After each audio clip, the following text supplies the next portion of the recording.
klasične. Situacija mi din skoro da skuma. Znamo skoro. Da zgumar. Barem koji pak poslušao.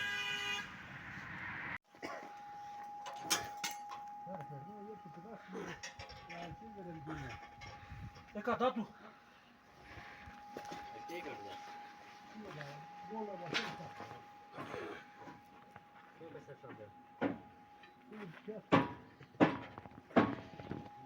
Eka.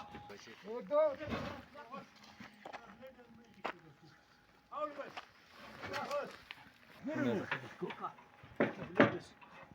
Tik hem tu iyi tane çuğun olsun ha. Tavuk et kına basnar bozu. Çay çıkmış değil.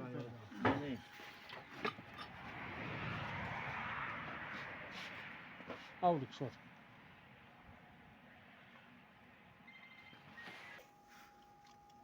Sat Mustafa. Ah. Sat benim Mustafa. Jak ne, sad nas na nek. Çebay. YouTuber.